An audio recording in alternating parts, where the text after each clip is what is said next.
This video will explain how to factor and expand linear expressions. Today I'm going to be teaching you how to factor and expand linear expressions. In order to be successful at this skill, you need to have a good memory of how to find the greatest common factor of any two terms or numbers, and you need to know your distributive property. Okay, all of these things you should be familiar with, but if you've forgotten, you should really go back and review those two concepts before you move forward. Okay, so let's go ahead and take a look here at the notes, and I'm just going to scroll up here. Okay, let's talk about how this might play into the real world. Real world link, yard sale. A rectangular yard is being separated into 4 equal-sized sections for different items at a yard sale. The area of the yard is 8x plus 12 square meters. You're probably thinking, why would the area of the yard be 8x plus 12? Well, go with me. This is like, if you didn't know, we're going to use an algebraic expression to set this up. So the area itself is 8x plus 12, and we want to split this into 4 equal-sized sections. So how could you find the area of each section of the yard? Well, since there are 4 sections, you could divide the total area by 4. So let me write that down. You go ahead and write with me. Since there are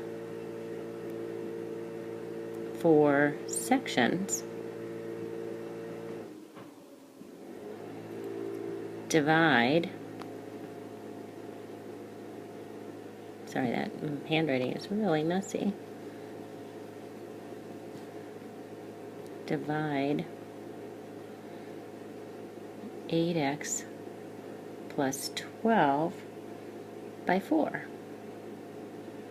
Okay, so if you were to do that, what is the area of each section? Well, the area of the expression, if you were to divide by 4, well, think about it. Do 8x divided by 4? That would be 2x. 12 divided by 4 equals 3, right? So if you were to use your distributive property and what you remember, 4 multiplied by any number is the next, so like 4 times 2x is 8x and 4 times 3 is 12, you could have 4 times 2x plus 3, and that would equal the original expression, right? If you think of your distributive property, 4 times 2x is 8x, 4 times 3 is 12. Those are the same thing, right? It's just 2 different ways to write the same thing. So the area of each section would be 2x plus 3. That would be each section, because we made 4 of them. You can also use algeblocks to help you to find the area of a given expression. Okay, so look at the situation that we have down here. If you look, this is a rectangle, right? This right here is a rectangle. The width of the rectangle is right here. This is the width. It is 1, 2, 3, 4, right? 4, there's 4 of them, 4 x's, right? Or 4 green cubes. Over here, we have our length. I like to actually think of the width. If I looked over here, there's 4 green cubes. Remember, our algebra blocks that we have are a little bit different than this book. Our algebra blocks are for the green cubes represent 1. Here they use yellow cubes, but imagine these would be our green cubes. And our x's look like french fries, so they would be yellow. So here, our length, which is right here, that's the length, it would be 2x plus 3. A lot of people, when they look at this rectangle, would say, oh, the length is 5, because I can see there's 1, 2, 3, 4, 5, but it's not 5 cubes. We know from our algebra blocks that each of these is x, so that's 1x plus 1x is 2x, and 1, 2, 3 is 3. So when you're doing some of your practice work in the C step, you will be asked to use algebra blocks to model algebraic expressions.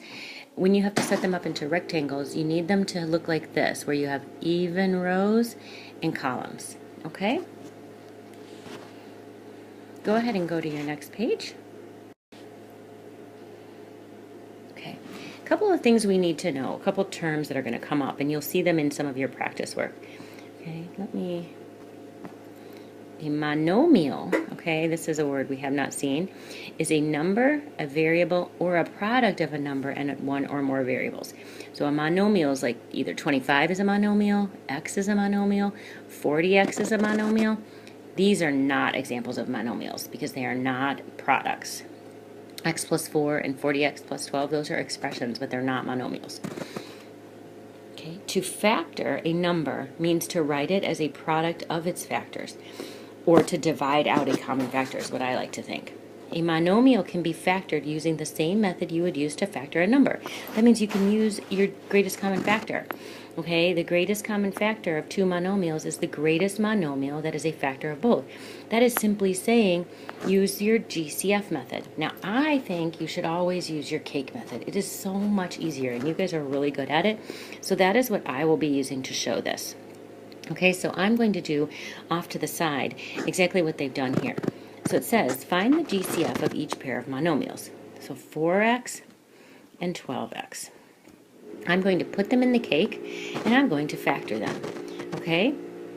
So the first thing I'm going to look at is what goes into 4 and 12? Well, 4 does, right? But let's start with 2, just to show you the long way. So 2 goes into 4x, 2x times. Don't forget the x. It's part of the monomial. 2 goes into 12x, 6x times. Again, don't forget the x. Now, is that factored?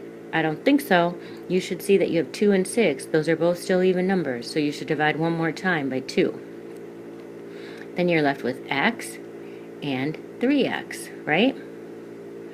So now, the one problem I have here is there's still this x that's in common. I think we should pull that out, right? Okay, because that is also part of the factor, part of the greatest common factor, because there's still 2 of them. So if we take out the x, we are left with x divided by x is 1. 3x divided by x is simply 3. So now, what is the GCF? You should remember from your cake method, 2 times 2 times x. That's your GCF. So your GCF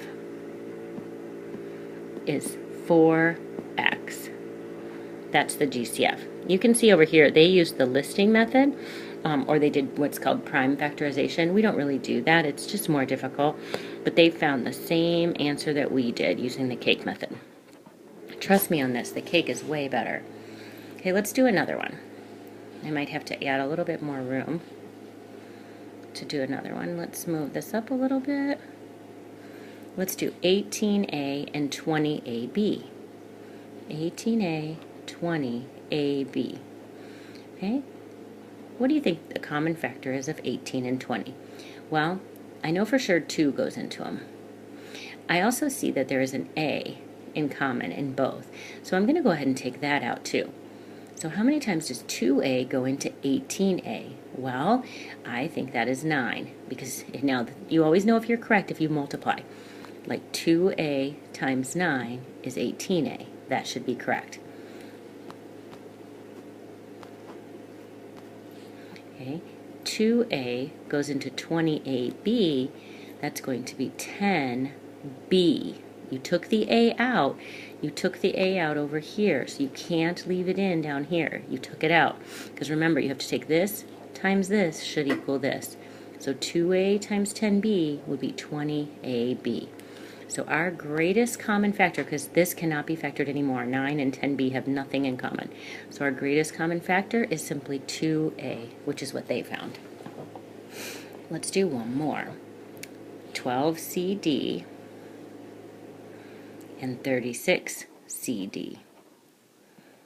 Okay, what are the greatest common factors of those two monomials? Well, I see that there's a 12 and a 36, so I think 6 would be a good idea to start with. 6 goes into 12 2 times, and into 36 6 times. Don't forget the CDs, but I can see that they both have CD, so I should probably take that out this next time. So I'm going to take 2 CD out, and I am left with 1 here, and 2 CD goes into 6 CD 3 times. So my greatest common factor would be 12 CD. And that is exactly what they got. Okay, now I would like you to pause, and I would like you to solve this problem, this problem, this problem. Please add a page and find the GCF of these three monomials. Okay, when you come back, I will give you the answers. Okay, so pause for now, and please complete those three problems. Please come and show your teacher in the middle of your notes what you got for those answers. Actually, yeah, instead of me putting the answer in the video, I think this is a good time for me to see how well you're listening. So instead, come to your teacher and show the three answers. Or actually what we'll do is we'll put these three questions into your note check. Okay, go ahead and go to your next page. Okay, this is just simply the same page again, so I'm going to kind of scroll over here and put this one right here. Okay, you can use the distributive property and the work backwards strategy to express a linear expression as a product of its factors. A linear expression is in factored form when it is expressed as the product of its factors. So for example, let's show that. If I had 8x plus 4y, now it's an expression with two monomials in it. We can still use our same method of finding the GCF using the cake to do this. Okay? What goes into 8x and 4y? Well, hopefully you're saying 4. 4 goes into 8x 2x times, and into 4y simply 1 time, or y. You can tell that you're correct, again, because 4 times 2x is 8x. 4 times y is 4y. So our GCF is 4. The way we would write the factored version of the expression is 4 times the bottom layer of the cake. 4 times 2x plus y. That's your factored form. Factored. Okay, you always can check these to know if you're right, because you can use your distributive property. 4 times 2x is 8x. 4 times y is 4y. That is called expanding, okay? Expanding the expression using the GCF. Okay. Let's do another one. Let's do this one, 3x plus 9. So you can use your algebra blocks to do this if you like. They show you there with the rectangle, which you will do. I'll show you that as well. Or you can use your cake method. So let's look at the algebra block way first. Whoops, I didn't want to do that. Sorry. If you look at the algebra block way, they have set up 3x and 9 cubes here, right? So the width of the rectangle is 3. You can see that right here.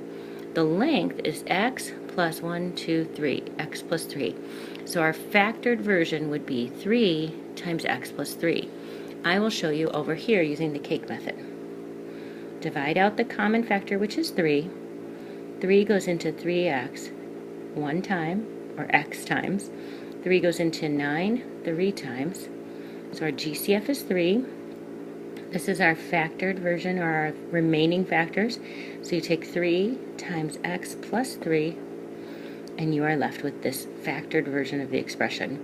If you were to expand, 3 times x is 3x, 3 times 3 is 9. That is correct. And you can see that they have the same answer right here. Okay, let's do one more. 12x plus 7y. Okay, let's see if I can make some more space here. No, it's not going to let me do that. There we go. 12x plus 7y. Do you see anything that those numbers have in common? Personally, I do not. There is not one single thing that is a common factor of 12 and 7 or x and y. So the greatest common factor is simply 1. So this is already in factored form. So the factored version is simply 12x plus 7y. Or some people say it cannot be factored. You can use either way. Okay, I would like you to do these 3 problems. These 3 problems will also be part of your note check. Okay? Use your cake method to do both.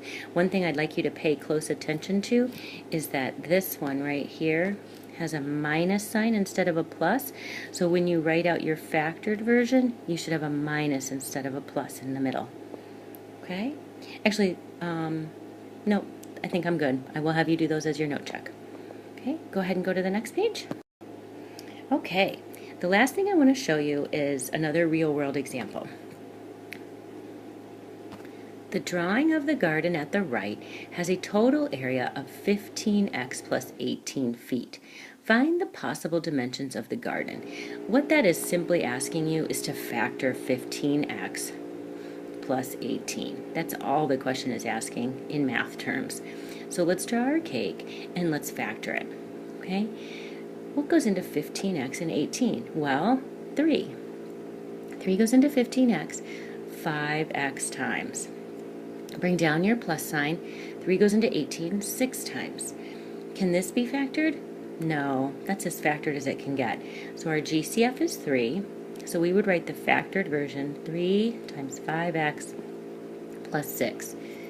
You can always check to see if you're correct by expanding. 3 times 5x is 15x. 3 times 6 is 18. So the possible dimensions are 3 feet by 5x plus 6 feet. You do not need to do this as your notes because this is actually the practice activity. So I'm just going to kind of cross this out. But I do want you to do one thing for me. In your notes, I would like you to rate yourself. Are you ready to move on? Answer yes or no. Okay, and please show that to your teachers when you show your notes. Before we move on though, one more time, and actually before you rate yourself, go to the next page and I want to show you one more example of something. The one thing